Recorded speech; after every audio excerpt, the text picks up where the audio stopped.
오늘 배우는 성경은 신명기입니다. 신명기는 말씀을 편다, 명령을 편다, 명령을 설명한다 이런 의미가 있는데 원래 성경의 의미는 율법을 반복한다 이런 의미가 있어요. 그러니까 신명기를 우리가 볼 때는 반복되는 하나님의 말씀을 하는구나 이렇게 알 수 있어요. 모세가 지금 있는 곳, 이 신명기를 주는 그곳은 어디냐면 요단강 동쪽입니다. 요르단강 동쪽, 서쪽으로 가면 지중해로 바다로 가는 지중해, 팔레스타인 쪽으로 가죠. 그렇지만 그곳이 아닌 요르단강 동쪽, 지금으로 말하면 요르단 땅이에요.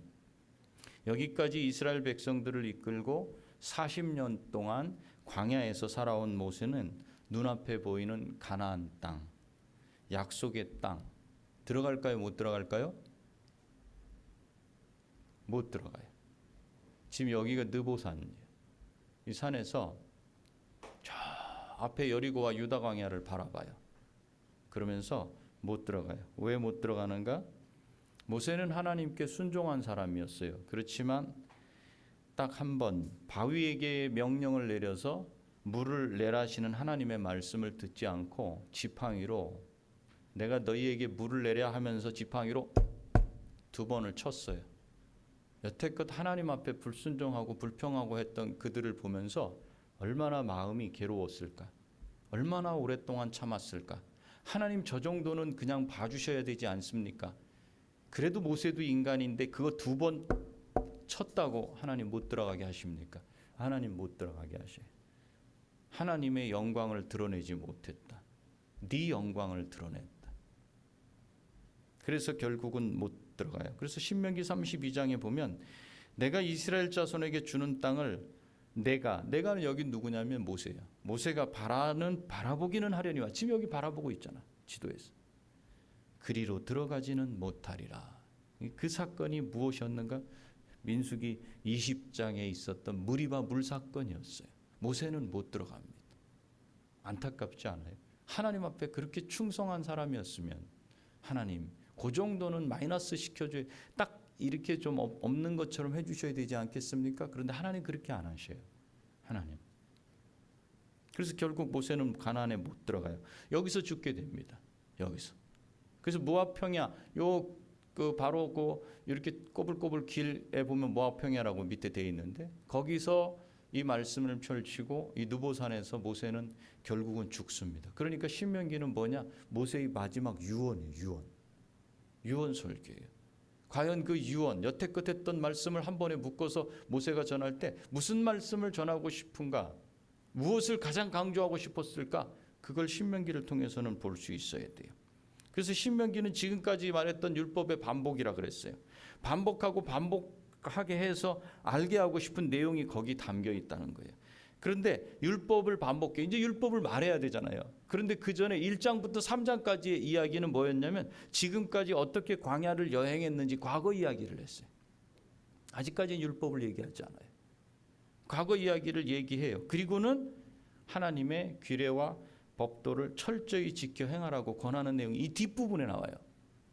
자, 4장 이전에는 어떻게 가데스 바네아에서부터 여기까지 왔는지를 쭉 이야기해요. 과거에 어떻게 됐는지를 이야기를 쭉 해놓고 이제부터 율법을 말할 건데 말하기 전에 오늘 본문이 있다는 거예요. 그래서 신명기는 3편의 설교로 나눌 수 있어요. 과거, 현재, 미래예요. 과거에 하나님이 어떻게 구원하셨는지에 대한 게 4장 43절까지 딱 나와요. 항상 보세요. 신자는요, 이 과거가 있어야 돼요. 과거가 뭔가 나를 어떻게 구원하셨는가. 이게 없으면요, 기둥이 없는 거하고 똑같아요. 내가 붙잡을 기둥이 없어요. 그러니까 흔들려요. 만약에 저와 여러분의 믿음이 흔들리고 있다면 이 과거가 없다는 거예요. 아니면 이게 희미해요. 여기다 끈을 꽉 묶고 있어야 돼요. 여기도 보면 모세는 그렇게 설교를 하는 거예요. 먼저 과거 얘기부터 시작해요. 그리고 나서 현재, 이제 지켜야 될 것이고 너희가 행해야 될 게 무엇인지를 가르쳐요. 그러고 나서 그렇게 되면 미래, 어떤 역사가 너희에게 펼쳐질 것인가. 그러면서 모세가 죽어요. 그래서 신명기는 잊지 마세요. 율법을 반복한다. 과거, 현재, 미래를 얘기하는데 과거가 먼저 나온다. 아, 우리의 신앙도 나를 구원하신 그 하나님 때문에. 여러분 여기 나와가지고 예배 드리는 것은 단지 부모님 손잡고 그냥 어쩔 수 없이 나오는 게 아니라 과거가 있기 때문에 나오는 거예요. 나를 구원하신 것 때문에. 이걸 잃어버리면 힘이 없어요. 그 힘을 얻으려면 이 과거를 가지고 있어요. 그래서 설교가 과거부터 진행돼요. 과거에 구원받은 백성들은 지켜야 할 새로운 나라의 법이 있다는 거예요. 그게 현재 문제예요. 그럴 때 그들에게 뭐가 있다? 미래가 주어진다. 예레미야 선지자를 통해서도 말씀하지 않았습니까? 하나님의 마음이 어떤가? 우리에게 미래와 소망을 주시려고 그러는 거예요. 재앙을 주시려는 게 아니라 그랬어요. 미래와 소망을 주신다는 걸 어떻게 알 수 있는가? 우리는 과거를 생각해야 알 수 있어요. 우리를 어떻게 구원하셨는지를 알아야만 지금 현재 내 삶이 어디로 가고 있고 이렇게 되면 어떻게 될지를 알 수가 있어요. 그런데 이 과거 하나님의 은혜를 모르면 그거를 볼 수가 없어요. 그래서 모세는 과거에 구원받은 백성에게 율법을 반복해서 가르치기 전에 그들에게 먼저 가르쳐야 할 것이 있었던 거예요. 먼저. 저와 여러분이 예배에 나오기 전에 하나님의 말씀을 듣고 그 내용을 따라 살기 전에 먼저 배워야 할 내용이 있다는 거예요. 오늘은 그것만 여러분 가슴에 심고 가시면 돼요. 그것을 오늘 본문을 통해서 배우려고 해요. 모세는 지금까지 이스라엘 백성들이 시내산을 떠나서 가데스 바네아를 거쳐 모압 평지인 요단 동편 땅, 요단강 동편 땅, 그러니까 요르단 땅이에요. 네, 요르단 땅까지 온 과정을 쭉 앞에서 설명했다 그랬어요. 3장까지. 그리고는 4장에서 처음 하는 말씀이 이 말씀이에요. 1절 여러분 보세요. 이스라엘아, 이제 내가 너희에게 가르치는 규례와 법도를 듣고 준행하라. 규례와 법도를 듣고 준행하라. 모세는 그동안 가르쳤던 율법을 정리해서 이제 떠날 시간이 가까워 오니까 한꺼번에 그것을 막 그냥 쏟아붓질 않아요. 먼저 말하는 게 있어요. 규례와 법도를 듣고, 이렇게 듣고. 율법의 내용을 배우는 것도 중요합니다. 그 내용을 지식으로 여러분이 알고 기억해서 갖고 있는 것은 더 중요합니다. 그런데 그러기 전에 먼저 가져야 될 자세가 있어요. 그것은 무엇인가? 들으라. 듣는 것이 먼저고, 듣고 준행하게 되면 너희가 살 것이요 얻게 되리라. 이렇게 연결이 돼요. 살 수 있고 얻게 되려면 그 전에 듣는 것이 먼저 있어야 돼요. 네, 그게 샤마, 듣는 거예요. 신명기에서 그래서 잊지 말아야 될 첫 번째 단어가 들으라. 들으라. 들으라. 샤마, 이렇게 표현을 해요. 듣는 것은 단순히 귀로 듣는 동작만을 말하지 않습니다. 이 듣는다는 단어에는 순종이라는 태도, 그것이 포함되어 있습니다. 들려지는 내용은 어떤 내용이든지 제가 순종하겠습니다. 그런 마음의 결단이 거기 포함되어 있어요. 그래서 모세는 율법에 대한 교훈을 반복하기 전에 이스라엘 백성들로 하여금 순종하는 마음을 먼저 갖도록 그렇게 권고하고 있어요. 순종하겠다는 결단이 하나님의 말씀을 아는 것보다 먼저예요. 그래서 신자들은 성경 말씀을 알기 위해 읽고 배우는 것이 아닙니다. 순자들은 성경 말씀을 알기 위해 읽고 배우는 것이 아니에요.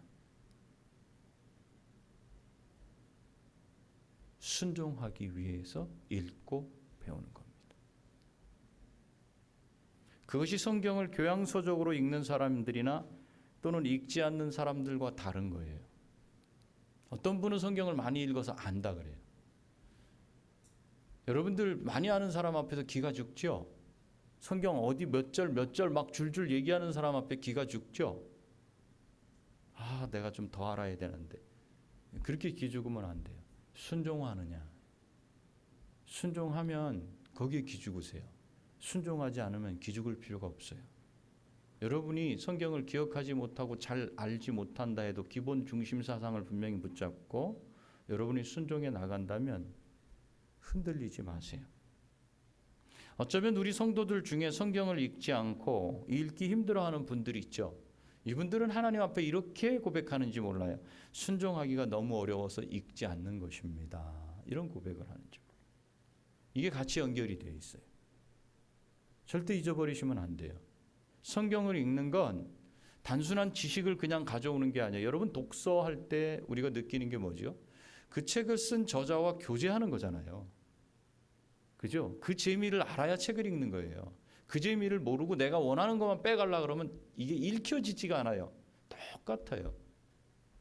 성경은 하나님이 쓰셨어요. 하나님과의 교제 가운데 내가 그것을 읽고 그것을 아는 거예요.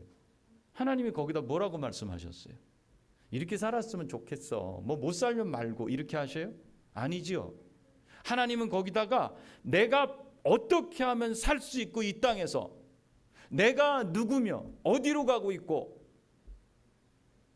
하나님 앞에 내가 어떤 축복을 누릴 수 있는지 그걸 분명히 여기다 적어 놓으셨어요. 그래서 그 말씀하고 계시는 거예요. 그러니 내가 그걸 듣고 순종하겠냐 말겠냐만 있는 거지 그냥 내가 지식으로 알고 있을게요. 이건 아니라는 거죠. 오늘 우리도 말씀을 읽거나 듣기에 앞서 먼저 그 말씀으로 지켜 살겠다는 태도, 그 결단이 먼저 있어야 돼요. 예배를 드리기 전에 예배당 문을 열고 들어오기 전에 나도 오늘 이 시간에 주일에 예배가 있는 한 곳을 찾아가서 예배라는 의식을 드리고 나와야지 내가 오늘 뭔가 한 것 같다. 그게 아니고 예배당 문을 열고 들어오기 전에 벌써 결정이 돼 있어야 될 게 뭔가, 들어오고 예배가 시작되기 전에 내가 앉아서 해야 될 결단이 무엇인가. 순종하겠습니다. 주님이 어떤 말씀을 하셔도 순종하겠습니다. 근데 예배 때 말씀을 듣고 성질나는 분들이 있죠. 성질나는 분들이 있을 텐데 성질나는 분들은 왜 그래요? 자기하고 부딪혀서 그런 거예요. 이 잘못된 게 아니에요. 자기 생각과 부딪혀서 그래요. 그때 어떻게 할 거냐는 거예요. 그때도 순종할 것인가. 우리는 그 씨름을 여기서 하는 거예요. 여기서 그 씨름을 하고 세상에 나가서 우리 삶의 현장에서 그 씨름을 하는 거예요. 나는 이렇게 하고 싶은데 하나님의 마음이 달라요. 그럴 때 내가 어떻게 할 것인가. 그때도 내가 순종하겠습니다. 거기서 순종, 여기서 순종. 순종으로 하나님이 먼저 초대를 하시는 거예요. 그렇게 순종하겠다고 듣고 준행하는 이스라엘 백성들에게 어떤 결과가 온가. 여기 이렇게 말씀하시잖아요. 그리하면 너희가 살 것이요. 산다는 건 뭐예요? 생명을 얻게 된다는 거예요. 무슨 생명? 육적인 생명, 영적인 생명. 우리의 영혼이 살아나는 것은 하나님의 말씀에 순종할 때밖에 다른 길이 없어요. 근데 보세요. 영혼은 살아났어요. 그런데 이 땅에서 살아가는데 하나님 말씀에 순종이 안 되면 영혼이 죽은 사람들이 살아가는 것하고 같은 방식을 찾아요. 그러니까 같은 문으로 가요. 그러니까 사는 게 힘들어요. 왜? 우리는 두 가지를 쫓아야 돼요. 세상이 가는 방식과 하나님이 원하는 방식. 그러면 순종이 들어가지 않은 하나님의 방식으로 살아가려 그러면 그게 뭐가 되는가? 고통이 되는 거예요. 아, 괴로운 거예요. 그것처럼 괴로운 게 없어요. 힘이 없어요. 예배에 그러면 아주 신물이 나. 목사님이 왜 전화 안 되고 목사님이.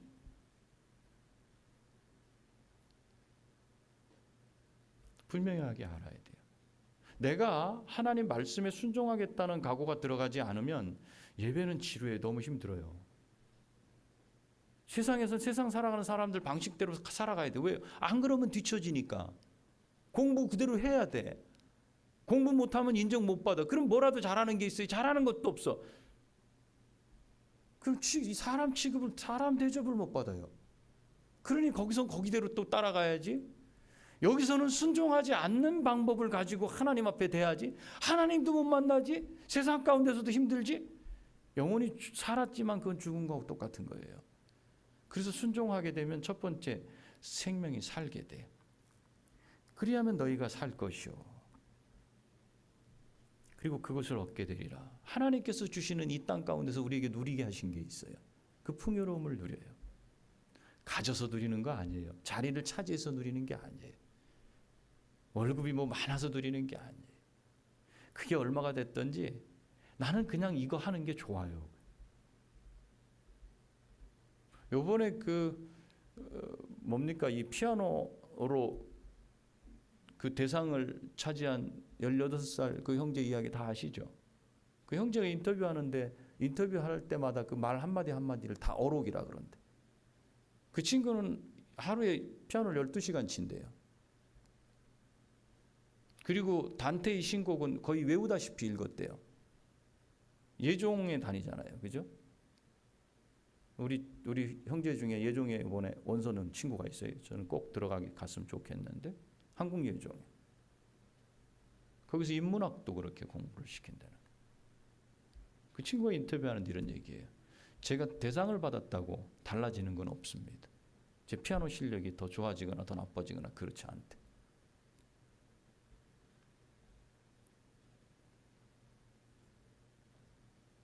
그 친구는 그냥 그거 하나에 기쁨을 누리고 그거 하나에 마음이 다 쏠려서 그렇게 살아가요. 행복한 거죠. 뭐 전 세계 1등을 했기 때문에 행복이라는 게 아니에요. 우리 각자에게 다채로운 각자의 달란트 다 주셨어요. 이것이 우리나라에서는 이 학창 시절을 겪으면서 다 완전 무시가 돼버려요. 같은 길을 걸어야 되니까. 그 좁은 문으로 다 들어가야 되니까. 그리고 청년이 돼버려요. 이 귀한 시기를 놓치고 청년이 돼버려요. 각자에게 주신 그것이 있어요. 하나님 말씀에 믿는 자들은 순종하게 될 때 생명을 얻게 되고 그 다음에 우리 각자에게 누리게 하신 그것 때문에 풍성함을 거기서 누려요. 불평이 없어져요. 불평이. 왜요? 만족해요.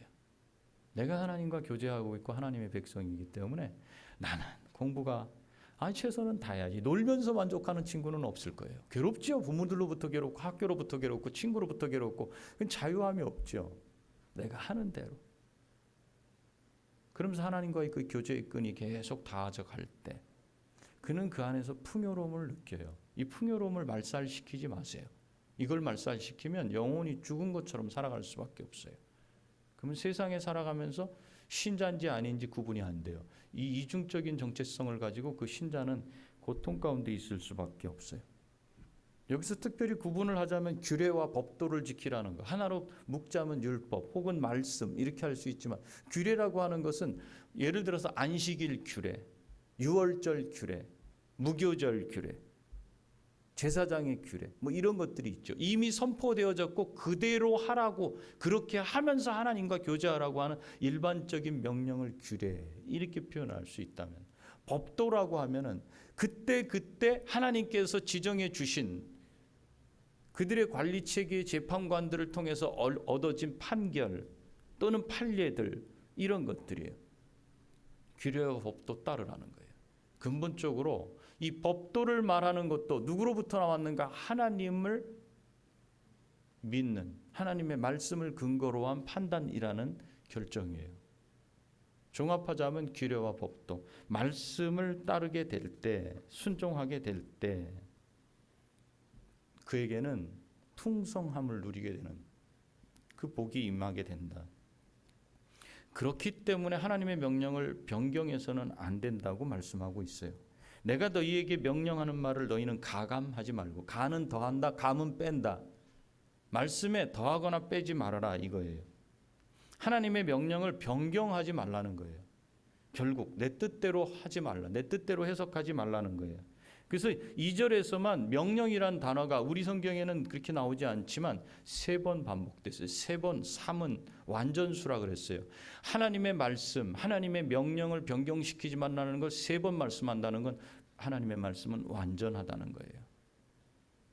거기다 내 생각을 자꾸 집어넣으려고 그러고 내 뜻을 의지하려고 하지 말아라. 그래서 하나님의 말씀을 지키는 데 있어서 어떤 말씀은 지키고 어떤 말씀은 지키지 않거나 또는 말씀에 없는 내용을 만들어가지고 사상이라고 해서 그걸 지키려고 애쓰는 거 하지 말아라. 하나님 말씀에 전적으로 순종하고 그대로 행하며 살라고 요구하는 거예요. 우리는 예배를 마치고 나면 목장별 모임을 갖습니다. 이 모임이 뭔지 여러분 생각해 보셨어요? 목장 모임은요, 우리가 한 주간 어떻게 지냈는지 우리의 삶을 나누는 시간이기도 하지만 근본적으로는 그날 주신 그 말씀 앞에 내 삶을 거기다 갖다 비췄을 때 엑스레이를 찍는 거잖아요. 찍었을 때 나는 과연 하나님 말씀에 순종하는지 못하는지에 대한 거, 나의 흉허물들이 있다면 그것을 끄집어내 가지고 내놓는 시간이에요. 거기서 제가 보니까 나는 이게 잘 안 되는군요. 그날 주신 말씀에 뭔가를 더 붙이고 부연 설명을 할 정도로 그렇게 하지 말라는 거예요. 주신 말씀을 근거로 순종? 그럼 난 예배당에 들어올 때 순종이라는 생각을 하고 들어오는가? 여태껏 순종했던가? 삶 속에서도 나는 내 하나님 말씀과 내가 이렇게 내 생각이 서로 달라지는 부분에 있어서 순종했던가? 못했다. 그럼 단순하게 못했어요. 그게 안 됐어요. 그거를 합리화시킨다든지 다른 거하고 연결을 섞어가지고 비스무리하게 이렇게 포장하지 마세요. 그러면 그 모임이 힘들어요. 그러면 말하고 나서 괴로워요. 그래서 그 시간에는 그냥 단순해야 돼요. 왜 어린아이들이 예수님께 오는 걸 막지 말라 그러셨는가? 어린아이 같아야 돼요. 얘네들은 순종 그러면 순종이라는 의미를 분명히 알면 내가 순종했는지 안 했는지에 대한 걸 가지고 이야기하지, 그걸 합리적으로 해석을 해가지고 다른 사람도 그런데 나도 그럴 수 있지 이렇게 비슷하게 해가지고 해나가지 않아요. 그러니까 모임이 깨끗하지가 않아요. 성령은 무엇을 원하시는가? 그 모임 가운데 저와 여러분이 단순해지길 원하시는 거예요. 제가 그거 잘못했습니다. 제가 아내에게, 제가 제 자식에게 이걸 제가 잘못했습니다. 계속 하나님 성령께서 내 마음에 그렇게 하지 말라 그러시는데도 제가 그렇게 했군요. 제가 잘못했습니다. 이러면 거기 성도들이 같이 모인 분들이 그 정도밖에 안 되시는구나 이렇게 해요. 그때 성령이 역사하셔요. 1907년 평양 대부흥이 일어났을 때가 언제예요? 그 교회에서 회개하는 선교사 하나, 그러자 여기저기서 회개하는 성도들, 그 회개 운동이 일어나면서 성령께서요, 성령은 절대로 우리 안에서 우리의 죄가 있음에도 불구하고 그걸 누르고 있는 그 사람에게 응답하시지 않아요. 속이지 마세요. 목장 모임에서는 단순하세요. 여기 어떤 성도도 그 자리에서 여러분들이 그 말씀에 비춰서 여러분 자신을 이야기한 것에 대해서 그거 적어놨다가 그냥 집에 가갖고 전국적으로 방송하는 분은 가끔 있을 수 있어요. 용서하세요. 그런 일들이 있을 수는 있어요. 그러나 대부분은 성령의 권위 때문에, 그 순간에 그것을 회개하는 그 순간에 성령이 역사하는 그 권위 때문에 이걸 적어서 공개 방송을 못 해요. 그 앞에서 눈물로 회개하고 그게 훈련되는 거예요. 그게 훈련되는 거예요. 한 번, 두 번 목장 모임이 그렇게 쌓이기 시작을 하면, 그 훈련이 되기 시작하면 하나님의 은혜가 임해요. 그래서 그 목장 모임에서 목자는 또는 누군가는 뭔가를 가르치려고 애쓰지 마세요. 또 너무 본인의 얘기, 말씀하고는 전혀 말씀에 비춰서 분명히 한마디라도 할 수 있는데 말씀하고는 상관없는 다른 이야기를 쭉 가지고 와서 이야기를 계속하셔. 본인도 알아. 거기에 비춰서 내가 할 말이 있다는 거. 그러나 차마 그 이야기만큼은 자존심이 상해서 얘기를 못 하겠어. 내가 이 정도밖에 안 된다는 걸 여기다 보인다? 그럴 수는 없어. 성령께서는 내 안에서 그렇게 하라 그러시는데 나는 이걸 눌러요. 그 목장 모임은 힘이 없습니다. 그 목장 모임의 기도는 허공을 치는 기도가 됩니다. 울리는 꽹과리와 같습니다. 그 목장 모임 가운데서 여러분이 그날 주신 말씀에 비춰서 자기 자신을 드러내보세요. 그러면 어떡하시나 성령께서 스테파니에게 하셨던 것처럼 눈물이 터지게 하시죠. 눈물이 터지게 하셔요. 그 회개의 뜨거운 눈물이 경험이 돼야 나보다 높으신 분이 있는 것을 인정하고 내 인생의 주인이 내가 아니라는 사실을 거기서 인정하게 돼요. 그럴 때 우리는 살아갈 수 있어요. 그럴 때 주시는 평안을 거기서 경험할 수 있어요. 근데 이걸 너무나 꼭꼭 붙잡고 안 하다 보니까, 이 자존심을 붙잡고 있다 보니까 성령께서도 힘이 빠지셨어요. 내 영혼의 저 깊은 골짜기에서 계속 소리치시는데 이거 좀 가만히 좀 있어 봐요. 내가 내 인생 알아서 갑니다. 내가 말씀을 모릅니까? 덮어버리죠. 그래서 목장 모임 가운데는 하나님의 말씀이 나눠지고 그 앞에서 다시 내가 살지 못한 그것을, 내 생각을 하나님 말씀으로 다시 정리해서 바꿔주는 거예요. 내가 가지고 있는 생각이 뭔지를 그 말씀에 비춰서 얘기해야 나오는데 알아요, 본인이. 그러니까 이거 잘 얘기를 안 하려고 그러지. 근데 여러분 속으면 안 돼. 그게 여러분 자존심 상하고 여러분의 인격을 무시하는 게 아니라 여러분이 그게 이야기되면 성령께서 그걸 치유하셔요. 영혼을 건강하게 만들어내기 시작하신다고 거기서. 그러면 그 목장 모임은 힘이 있습니다. 그럼 그 사람의 삶이 바뀝니다. 만약에 여러분의 삶이 바뀜이 없고 계속 힘이 들다면 이 부분 정리가 분명히 돼야 된다는 사실을 잊지 마시고, 내 고집과 생각과 삶의 방식, 그것이 바뀌어지는 자리가 여기요 목장 모임입니다. 여기서는 할 말을 잊지만 못하고 있고 듣기만 하죠. 그러나 목장 모임에서는 여러분들이 이 말씀에 비춰서 얘기할 수 있어요. 그래서 순간 여러분들이 말씀을 들으면서 주시는 게 있으면 그것만 메모하세요. 그리고 그것만 붙잡고 같이 이야기를 하고 기도를 하시면 좋을 것 같아요.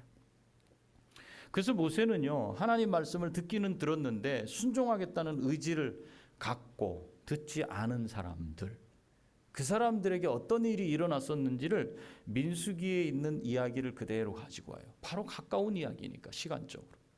그게 바알부올 사건이에요. 3절을 한번 읽어볼까요? 여호와께서 바알부올의 일로 말미암아 행하신 바를 너희가 눈으로 보았거니와 바알부올을 따른 모든 사람을 너희의 하나님 여호와께서 너희 가운데서 멸망시키셨으되. 이렇게 됐어요. 바알부올은 부올이라는 지역에서 제사 지내던 모압 사람들, 그 모압 사람들은 제사 자체가 음행을 해야 돼요. 신전 창기들하고 음행을 해야 돼. 이게 같이 들어가. 그리고 제사 음식을 같이 먹어. 이걸 같이 했어요. 거기서 모압 평지에 도착했을 때 시딤이라는 곳에서 이스라엘 백성들 중에 몇 사람이 모압 여자들과 음행을 했어요. 살을 섞었단 말이에요. 그렇게 하고서 그들과 같이 음식을 먹고 마침 또 텐트로 한 여자를 데리고 들어가는 사람이 있었어요. 이 사건으로 하나님께서 전염병으로 죽인 사람이 24,000명이에요. 24,000명. 하나님의 말씀을 들었지만 삶 속에서 그 말씀대로 살아내지 못하고 우상 숭배에 가담해서 죽게 된 경우를 말씀해요. 그렇지만 여호와께 붙어서 떠나지 않은 사람들은 보존해 주셨어요. 그래서 순종과 불순종의 결과를 분명하게 보여주셨어요. 제가 오늘 아침에 24,000명이 죽었다는 걸 여러분들한테 말씀해 드리니까 이거 불순종하면 죽게 생겼는데 이거 이러지도 저러지도 못하고 어떻게 해야 되겠는가 겁주려고 하시는 말씀이 아니고, 하나님은 뭘 원하시는가? 여러분에게 순종을 원하시는 거예요. 이번에 바다로 들어간 그 세 식구 이야기 여러분 보시지 않으셨어요? 무슨 생각을 하겠어요, 여러분? 제가 여러분에게 쪽지 한 장씩을 주고 바다로 들어간 유나 일가족을 한번 그 느낌, 어떤 느낌이 있는지 한번 써보라 그러면 각자 쓸 거예요. 제가 그걸 읽어보면 여러분들이 생각이 어디가 있는지 알 수 있어요. 얼마나 불쌍해요.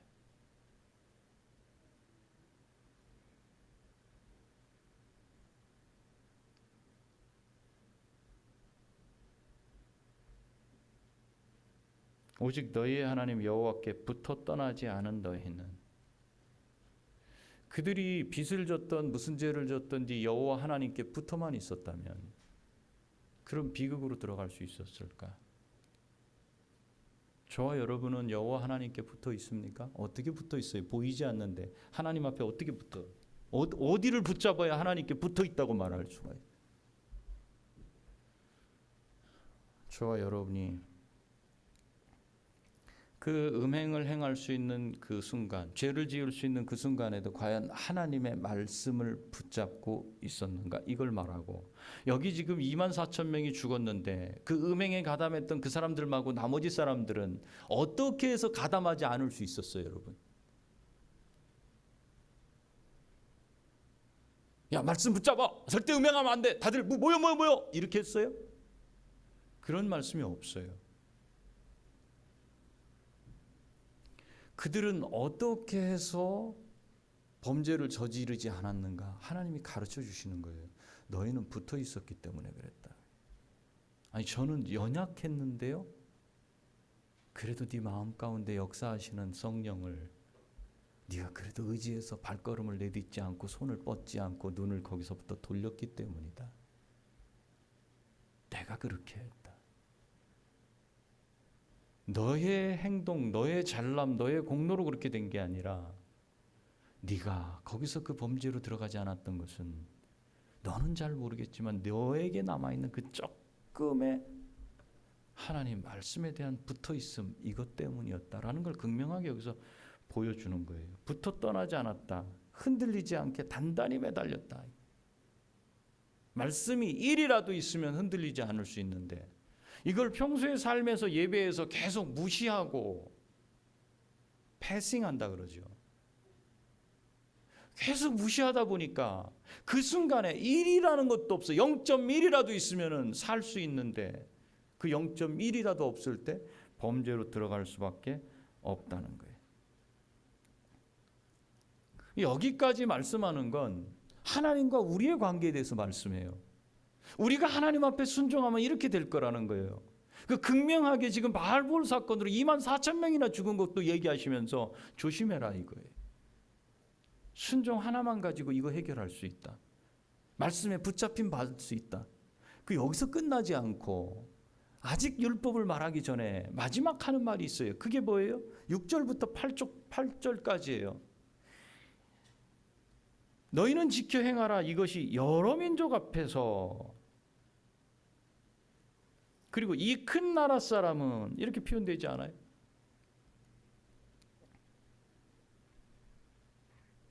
육 절에 두 번이나 나오죠. 여러 민족 앞에서, 또 이 큰 나라 사람은. 7절에도 보면 큰 나라가 어디 있느냐. 8절에도 보면 공의로운 큰 나라가 어디 있느냐. 이제는요, 하나님과 나와의 관계 가운데 있는 걸 이제는 어디로 연결시키냐면 내 이웃에게 연결시켜요. 다른 민족에게 연결시키는 거예요. 내가 하나님 앞에 순종해야 되는 이유가 무엇인가? 내가 사는 것이고 복을 누리는 비결이고, 또 한 가지, 내가 그렇게 해야 옆 나라가 산다는 거예요. 하나님은 지금 내가 들어가 살아야 될 그 땅, 지금 여러분에게 구원하셔서 놓으신 이 땅, 구원하셔서 이루게 하신 그 가정 가운데 여러분을 통해서 하나님이 보여지길 원하시는 거예요. 아무것도 아닌 것 같아요? 세상의 가치로 그저 있어야 되고 잘 똑똑해야 되고 1등을 해야 되고 하는 것으로 우리 머리를 가득 채우다 보니까, 마음을 가득 채우다 보니까 그렇지 못한 사람은 인간 대접도 받지 않는 것 같은, 이 땅에 그냥 존재 가치가 없는 것 같죠. 여러분은 그렇게 쓸모없는 사람이 아니에요. 여러분은 가치 있는 사람이에요. 그 가치로 예배드리는 사람이에요. 월십을 하는 사람이에요. 예수 그리스도를 믿는 여러분에게 하나님은 가치 있는 존재다, 이렇게 말씀하시는 거예요. 하나님의 존재라는 말이, 하나님의 자녀라는 말이 저와 여러분에게 어떤 뉘앙스, 그게 어떻게 들려요, 여러분? 아무것도 아닌 것 같아요? 오늘 말씀하잖아요. 여러분들과 하나님과의 관계는 다른 사람과의 관계와 연결돼 있다. 너희가 내게 순종해야 되는 이유는 너희 자신이 살고 이 땅 가운데서 하나님이 누리게 하신 그것에 스트레스 받으면서도 풍요로움을 경험하면서 자기에게 주신 그 조그만 영역, 그 자기에게 달리게 하신 그 구간을 열심히 달려가면서 기쁨을 누릴 뿐 아니라 그것은 다른 사람에게 연결이 돼 있다. 다른 사람을 살리는 일이다. 누가 불쌍한 거예요? 누가 부유한 거예요? 하나님의 말씀을, 지식을 정확히 많이 알기 이전에 해야 될 일이, 내가 순종으로 들어간다는 것은 내가 사는 길이요 다른 사람을 살리는 길이라는 걸 분명히 말씀하셨어요. 그 하나님은 우리의 기도를 들으시는 인격적인 하나님이에요. 이 세상 누가 어떤 신이 그 기도를 들어요? 자기 필요한 것만 해달라 그러지 않아요?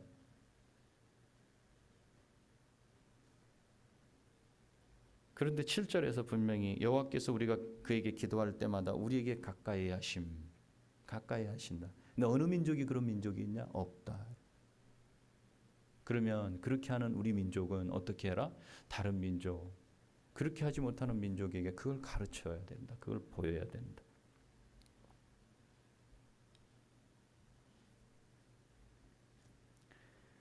말씀을 맺습니다. 가나안 땅을 차지해서 살게 될 이스라엘 백성의 삶을 우리는 봤어요. 10명의 정탐꾼들처럼 하나님을 불신하고 불순종하는데 익숙하지만 하나님은 어떻게 하셔요? 그들을 택하시고 하나님의 나라 백성 삼으셨어요. 마치 10명의 정탐꾼과 그때 당시에 20세 이상 되는 사람들이 다 죽는데 38년 반을 가데스 바네아에서 그냥 도우르셨어요. 나머지는 뭐였어요? 그때 20세 이하 19, 8, 7, 6, 5, 4, 셋, 2, 하나까지는 그런 얘기를 들으면서 인터뷰하는 그 얘기를 들어가면 우리 들어가 봤더니 거긴 철기 문화에다가 완전히 그냥 요새로 둘러싸여 있고 키가 2m 40이 넘는 사람들이 수두룩하고 그러면 12살 정도 되는 애가 괜찮네 할만하겠네 이렇게 해요? 걔네도 울지 않았겠어요 같이? 우리 다 죽었어 우리 죽었어 우리를 왜 그런 데로 보내 이렇게 하는 우리 애들 가르쳐 보세요. 지금 얘기해 보세요. 지금 당장 우리 저기 저 수리산 5시간 우리 등산할 건데 같이 한번 가볼까? 우리 아이들 물어보세요. 그럼 오케이 하고 따라 나서는 애가 있나? 벌써 계산 다 끝나요. 5시간짜리면 내려오는데 아닌데 이거 못하게 차라리 노는 게 낫지. 계산 다 되죠. 2m 40짜리가 거기 있다 그러면 들어간다 그래요? 안 들어간다 그래요. 그런데 거기서 울었겠어요? 안 울었겠어요? 원망했겠어요? 안 했겠어요? 다 했습니다. 바알부올 사건처럼 다 그것 보고만 말은 나오더라도 보고만 있었던지 가담했어요. 그런데 하나님께서는 20세 이상만 책임을 물으시고 나머지는 거기서 그걸 보면서 들어가게 하셔요. 하나님의 마음이 어디에 있어요? 저주하시겠다? 아닙니다. 여러분들을 순종하라 하지 않으면 바알부올의 그 사건처럼 24,000명 전염병으로 다 죽이겠다? 아니요. 어떻게 해서든지 하나님께서는 여러분들이 살 수 있는 길을 가르쳐 주시는 거예요. 순종하면 산다. 너희가 순종 못하면 너희 가정이 죽는다. 너희가 순종 못하면 너희가 있는 직장 주변의 사람들이 다 죽는다. 그러니 순종해라. 하나님의 말씀을 알기 전에 네 마음가짐이 먼저 순종하겠다고 해라. 이 순종만 하면 기적이 일어나는데 어째 순종하지 않느냐. 이걸 보이시는 이 정탐꾼 사건으로 나머지들을 다 데리고 나오셨지만 그들이 잘해서 여기까지 온 거 아니잖아요. 하나님의 은혜 때문이에요. 하나님이 사랑하셨기 때문에 여기까지 온 거예요. 우리 역시도 하나님이 사랑하셔서 택하시고 이 자리에서 예배 드리게 된 거예요. 하나님이 택하신 것이 실감나지 않기 때문에 이 자리에서 예배 드리는 것이 예배 드려주는 것으로 바뀐 사람도 있을 수 있어요.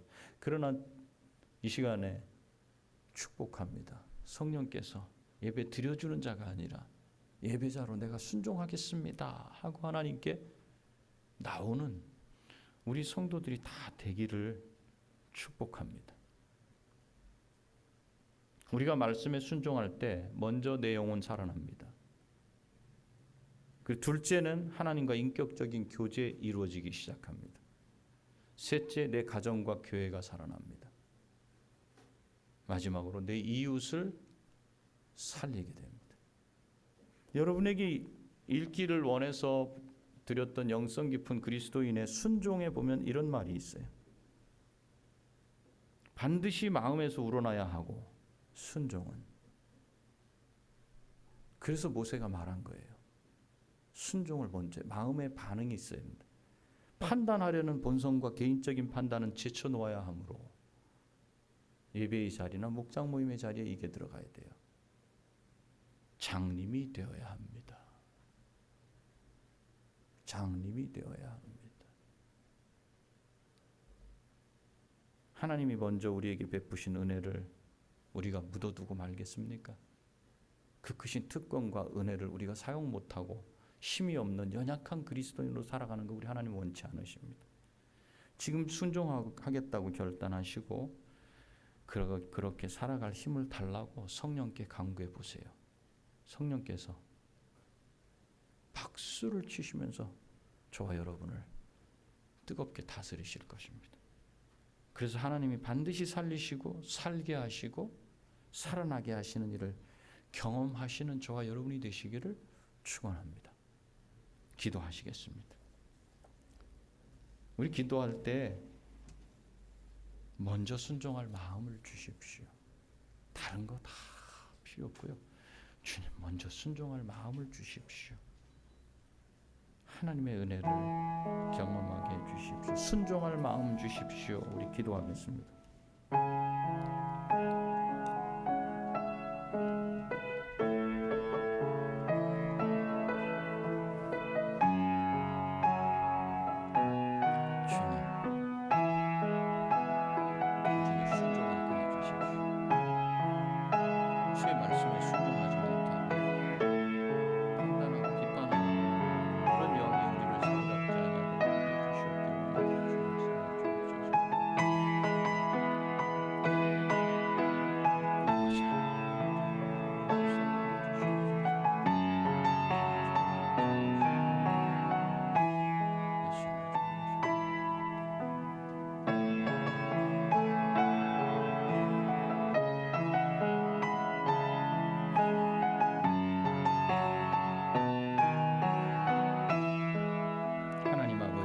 하나님 아버지, 주님의 말씀을 듣기 전에, 예배를 드리기 전에, 주의 말씀을 읽기 전에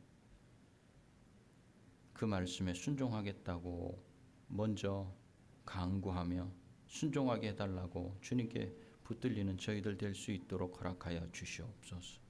우리가 순종하게 될 때 우리 영혼이 살아나고 하나님의 허락하신 그 풍성함을 경험하게 되며 내 가정을 살리고 내가 있는 그 자리에 있는 형제 지체들을 살려서 바다로 들어가는 그런 참으로 안타까운 일들을 막을 수 있을 터인데 우리가 그리하지 못한 거 회개합니다.